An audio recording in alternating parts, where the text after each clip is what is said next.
الحمد لله وحده والصلاة والسلام على من لا نبي بعده اما بعد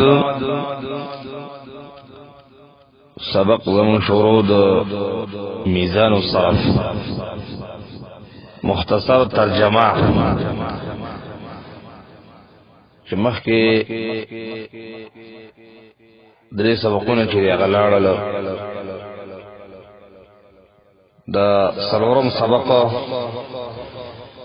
مخکې سبق کې ذکر شول چې ماضی او مضارع سوال صيغه دي اوس هغه سوال صيغه غیر نن تاسو ته د ماضی صيغه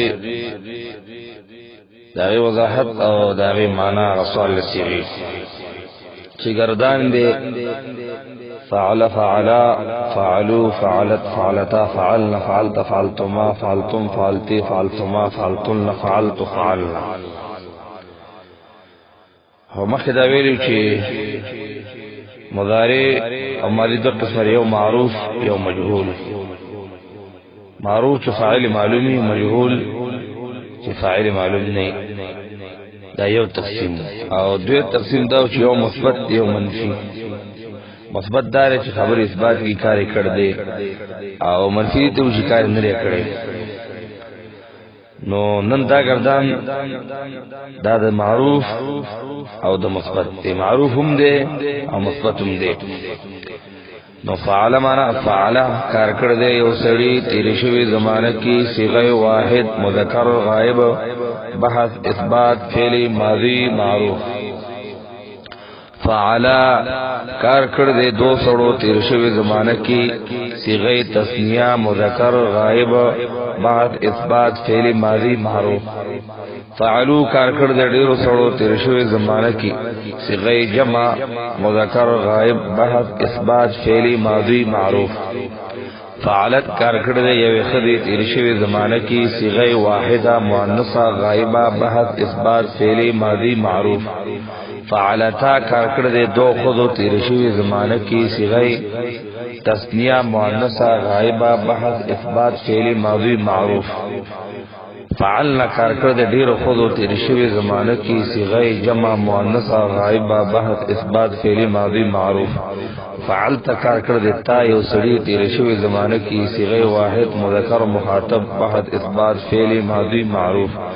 فعلتما کار کړ دے تاسو دو سړو تیر شوی زمانہ کی صيغه تثنیہ مذکر مخاطب بحث اثبات فعل ماضی معروف. فعلتم کار کړ دے تاسو ډیرو سړو تیر شوی زمانہ کی صيغه جمع مذکر مخاطب بعد اثبات فعل ماضی معروف. او فعلتی کار کړ لیتا یو خدی تیر شوی زمانہ کی صيغه واحد مؤنثه مخاطبه بعد اثبات فعل ماضی معروف. فعلتما کار کړ دے تاسو دو خذو تیر شوی زمانہ کی صيغه تثنیہ مؤنثه مخاطبه بعد اثبات فعل ماضی معروف. فعلتن کار کړ دے تاسو ډیر خذو تیر شوی زمانہ کی صيغه جمع مؤنثه مخاطبه بعد اثبات فعل ماضی معروف. فعلت کار کړ دے ما یو سړی یا ما یو خدی متکلم صيغه واحد حکایت نفس متکلم فعل ماضی معروف. فعلنا کار کړ دې موږ دو سړو یا ډیرو سړو دو خود یا ډیرو سړو تیر شوی زمانه کی صيغه جمع تثنیہ حکایت نفس متکلم. نو دا سوال له صيغه دی داوی معنی داوی وضاحت پدې کې د فعلتم فعلتما تسنیه د فعلتم راځي او د فعلتی یعنی مخاطب مذکر او مخاطب مؤنثه دې دواړو دي. او د اخیری صيغه د متکلم فعلتو دا متکلم دې سړی هغه د ویل شي خدوم ویل شي. دا صيغه مشترکه ده په منځ د دوه صيغو متکلم د مؤنث او متکلم د مذکر. او دا فعلنا چې دا صيغه مشترکه ده په سرور صيغو چې متکلم وی دوی چې تسنیه ورته وي او جمع چې دونه زیاتی نو تسنیه لپاره موږ جمع په موضوع څخه پکې دا شو. بیا مؤنثي دوی یا جمع مؤنث او لپاره موږ راځي. دې کې څلور صيغې اصل کې مشترک شوي. دا فعلتم فعلتما تسنیه د فعلتم مذکر او مخاطب مؤنث او مخاطب مؤنث او جمع مؤنث او لپاره موږ راځي. دې کې څلور صيغې اصل کې مشترک شوي. صلی اللہ تعالی علی خیر خلقہ محمد و آلہ و صحبہ اجمعین.